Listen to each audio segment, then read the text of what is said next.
ನನಗೋಸ್ಕರ ವೆಯ್ಟ್ ಮಾಡ್ತಾರೆ ನಮ್ಮ ಕನ್ನಡದ ನಟ ನಟಿಯರಿಗೆ, ಕನ್ನಡ ಅಭಿಮಾನಿಗಳಿಗೆ, ಮತ್ತು ಎಲ್ಲ ಸಿನಿಮಾ ಅಭಿಮಾನಿಗಳಿಗೆ, ಮತ್ತು ನನ್ನ ಅಭಿಮಾನಿಗಳಿಗೆ ನಿಜವಾಗ್ಲೂ ಥ್ಯಾಂಕ್ಸ್ ಹೇಳ್ತೀನಿ. ಈ ಕಾರ್ಯಕ್ರಮ ಯಾವಾಗಲೂ ಈ ಥರ ಮಾಡೋಕ್ಕೆ ಹೋಗಬೇಡಿ. ನೆಕ್ಸ್ಟ್ ಎಲ್ಲನೂ ನಾನು ಬಿಡಿ, ನಮ್ಮದೆಲ್ಲ ಬಂದಿದೆ ಹೋಗಿದೆ ಬರ್ತಾ ಇರುತ್ತೆ. ಯಾರೋ ಹೊಸಬರು ಬಂದಿರ್ತಾರೆ, ಅವ್ರಿಗೆಲ್ಲ ಈ ಥರ ಮಾಡಿದಾಗ ತುಂಬ ಮನಸ್ಸಿಗೆ ನೋವಾಗುತ್ತೆ ಅಲ್ವಾ? ತುಂಬ ಜನ ಹೊಸಬರು ಬಂದಿರ್ತಾರೆ. ನಾವೆಲ್ಲ ಫಸ್ಟ್ ಫಿಲ್ಮ್ಗೆ ತೊಗೊಂಡ್ವಿ ಬೆಸ್ಟ್ ಆ್ಯಕ್ಟರ್ ಅವಾರ್ಡ್. ಸುಮಾರು ಜನ ಹೆಣ್ಮಕ್ಳು, ಹೊಸ ಗಂಡ್ಮಕ್ಳು ಇನ್ಸ್ಪೈರ್ ಆಗಿಬಿಟ್ಟು ಕಾಯೋರು ಸಡನ್ನಾಗಿ ಹಿಂಗೆ ಮಾಡಿದಾಗ ಅದು ತೊಗೊಂಡ್ರೂ ವೇಸ್ಟ್ ಅನಿಸುತ್ತೆ. ಸೊ ಬೆಟರ್ ಇಡೀ ನಮ್ಮ ಕನ್ನಡನ ಇನ್ಚಾರ್ಜ್ ಆಗಿರೋ ಈ ತಂಡ ಈ ಪ್ರಾಬ್ಲಮ್ಗಳಾಗ್ತಾರೆ, ಈ ತಪ್ಪಾಗ್ತಾರೆ ನೋಡಿಕೊಂಡ್ರೆ ತುಂಬ ಚೆನ್ನಾಗಿರುತ್ತೆ.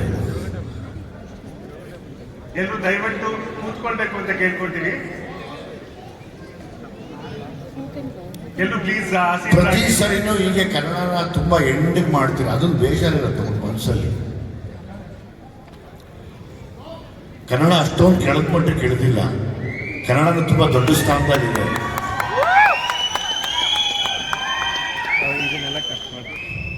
ಸೊ ಹಂಗಾಗಿ ಕನ್ನಡಕ್ಕೆ ತುಂಬ ದೊಡ್ಡ ಗೌರವ ಕೊಡಲಿ ಅಂತೇಳಿ ಈ ಅವಾರ್ಡ್ನ ನನ್ನ ಎಲ್ಲ ಅಭಿಮಾನಿಗಳಿಗೆ ಅರ್ಪಿಸ್ತೀನಿ. Thank you very much. Vijay sir, best actor critics ಖಂಡಿತವಾಗ್ಲೂ ಬಹಳ ಒಂದು ದೊಡ್ಡ ಅವಾರ್ಡ್. ನೀವು ಭೀಮಾ ಅನ್ನೋ ಒಂದು ಸಿನಿಮಾ ಮಾಡಿದ್ರು ಕೂಡ ನಿರ್ದೇಶನದ ವಿಷಯದಲ್ಲಿ ನೀವು ಒಂಥರ ಏಕಲವ್ಯ ಇದ್ದ ಹಾಗೆ ಸಾಕಷ್ಟು ಜನರಿಗೆ ಇನ್ಸ್ಪೈರ್ ಮಾಡಿದಿರಾ.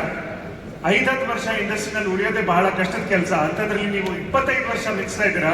ಇವಾಗ ಡೈರೆಕ್ಟರ್ ಆಗಿ ಒಂದು ಹೊಸ ಚಾಪ್ಟರ್ನ ಶುರು ಮಾಡಿದ್ದೀರಾ.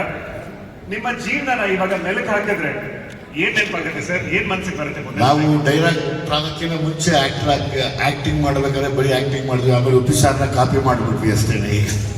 ಸೊ ಹಾಗಾಗಿ ಉಪ್ಪಿ ಸರ್ ನಮ್ಗೆ ಇನ್ಸ್ಪಿರೇಷನ್ ಡೈರೆಕ್ಷನ್ಗೆ. ಸೊ ಹಾಗಾಗಿ ಈಗ ಡೈರೆಕ್ಷನ್ ಏನು ಮಾಡ್ತಿದ್ದೀನಿ, ಸೊ ನಮಗೆ ಗುರುಗಳು ಎಲ್ಲ ಅವರೇನೆ. ಸೊ ಹಾಗಾಗಿ ಅವ್ರನ್ನ ತುಂಬ ಇಷ್ಟಪಡ್ತೀವಿ, ಅವ್ರನ್ನ ಫಾಲೋ ಮಾಡ್ತೀವಿ. ಹಂಗಾಗಿ ಇದು ಗೊತ್ತಿಲ್ಲ ನನ್ನ ಕೊನೆಯವರೆಗೂ ಒಂದೇ ಹಾರ್ಡ್ ವರ್ಕ್ ಮಾಡೋದಷ್ಟೇ ಗೊತ್ತಿರೋದು. ಅದು ಮಾಡ್ತಿದ್ರೆ ದೇವರೆಲ್ಲ ಒಂದು ಕಡೆ 100% ಎಲ್ಲರನ್ನು ಗೆಲ್ಲಿಸ್ತಾರೆ. ಬಹಳ ಧನ್ಯವಾದಗಳು ಸರ್. ಆಕ್ಚುಲಿ ನಿಮ್ಮಂತ ಲೆಜೆಂಡ್ಸ್ ಈ ಒಂದು ವೇದಿಕೆ ಮೇಲೆ ಬಂದಿರೋದಕ್ಕೆ, ವೇದಿಕೆಯ ಸೊಬಗು ಮೇರೆಗೂ ಮುಂದೆ ನಡೆಯೋ ಕಾರ್ಯಕ್ರಮದಲ್ಲಿ ಈ ಥರ ಮಾಡಬೇಡಿ. ಈಗಾಗಲೇ ನಾವ್ಯಾರೂ ಬರೋದಿಲ್ಲ. ಜೈ ಕರ್ನಾಟಕ ಮಾತೆ.